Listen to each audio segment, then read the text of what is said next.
You know, we all think we know what clean means.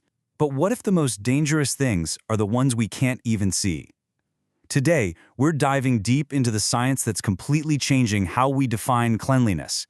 We're moving way beyond what looks clean to what we can actually prove is safe. Yeah, just think about it for a second. That kitchen counter or your desk, it might look spotless, totally wiped down, but is it really clean? That simple question is driving a massive revolution in how we look at the spaces we live and work in every single day. Exactly. That's the bottom line. The days of just assuming a space is clean are over. Now, we're in an era where we demand proof. So how did we even get here? Well, it all starts with understanding a pretty powerful illusion. Okay, so first up, let's talk about what's called the cleanliness illusion. It's this idea we all have that if we can't see dirt, it must be clean. But, as we're about to find out, our eyes can be seriously deceiving when it comes to real hygiene.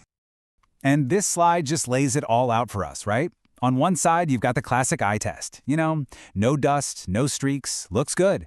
But on the other side, that's where the real story is. Scientifically clean means it's free from all those invisible troublemakers, like microbes, allergens, and weird residues. That's the new gold standard. And believe me, this isn't just some abstract concept. We're talking about real-world stuff. In a hospital, it can literally be the difference between a patient getting well and getting a nasty infection. For the food we eat, it's the line between safe and sick. In our kids' schools, it's all about keeping them healthy. And in any public space, from a hotel to a store, it's the absolute foundation of our trust. So, if we can't see these threats, how in the world do we find them?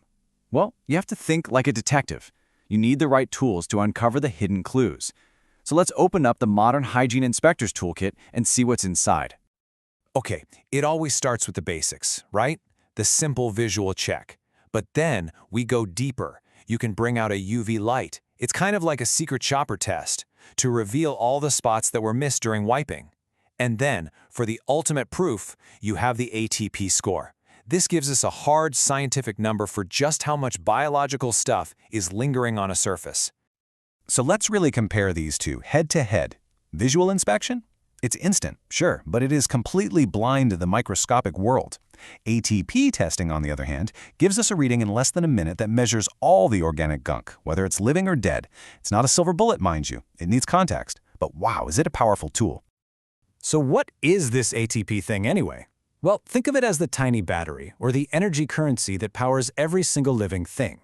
From a microscopic bacterium to a breadcrumb, if it's alive or was once alive, it's got ATP. The test uses a special enzyme. Get this, it's the same one that makes fireflies glow, to find it. The more light it detects, the more stuff is on the surface. It's really that simple and cool. Okay, so we've got a number, great.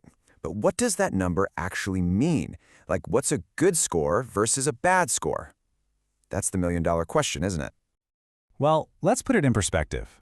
In a hospital, a common benchmark for a high-touch surface, like a bed rail, is a score under 250. That's a pass. But in an operating room, they might be aiming for under 100, or even lower. The key takeaway is super simple. The lower the number, the cleaner the surface. It's a clear, data-driven way to know if a space is truly safe. Now, these awesome tools, they don't just exist in a vacuum. There's a whole rule book for clean, a set of international standards that define what good actually looks like. And this is where the science of clean gets really serious. And these are some of the heavy hitters in the cleaning world. You've got ISO 9001, which is kind of the global gold standard for quality in anything. Then there are specialized ones, like INSTA 800, which actually lays out 5 distinct levels of clean. And now major industry groups like ISSA are officially recommending tools like ATP testing in their guidelines. This is a huge deal. It's making measurement mainstream. So how does a standard like this work in the real world? The ISO 9001 cycle is a perfect example. It's this simple but incredibly powerful 4-step loop. Plan, do, check, and act. You plan what clean means for you. You do the work. You check your results with hard data from tests, and then you act on that data to get even better next time. It's a non-stop cycle of improvement. So where does all of this lead? What's next? Well, the future of clean is getting smarter every single day. We're really moving into an era of data-driven, proactive hygiene. Let's take a quick peek at what's right around the corner. I mean, technology is pushing us forward at a wild pace. We're already seeing smarter ATP devices that beam results to the cloud in real time. We're getting IoT sensors that make buildings responsive. Just imagine a public restroom that automatically calls for a cleaner when it gets busy. How cool is that? And very soon, AI will be able to predict where and when cleaning is needed before it even becomes a problem. This is a total game changer. And this quote, man, it just sums it all up perfectly. We're moving away from the old model of just cleaning on a fixed schedule, which is always reacting to dirt. Instead, we're shifting to a new, proactive approach that's driven by what the data is telling us right now. It's a fundamental change in thinking. And the result of all this amazing innovation is a total win-win. Yeah, we get a much higher standard of hygiene, but we also get it way more efficiently. We stop wasting time and money cleaning areas that are already clean. Instead, we're laser-focusing our efforts where they matter most, exactly when they matter most. So I'll just leave you with this thought. For centuries, clean was a feeling, right? A perception. Now it's a number. It's a data point. We now have the power to actually prove a space is safe and hygienic.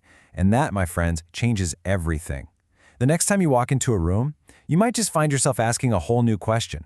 Not just, does it look clean, but can you prove it's clean?